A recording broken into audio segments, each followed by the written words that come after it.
भी माप के नहीं देते, क्योंकि शेर का इलाका नहीं, पूरा का पूरा जंगल उसका होता है।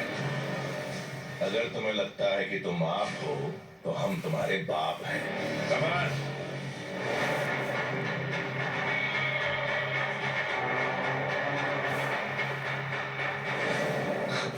हमारे ससुर जी भी आ गए। कोई स्वागत तो करो उनका। आप दफा आ जाओ यहां से।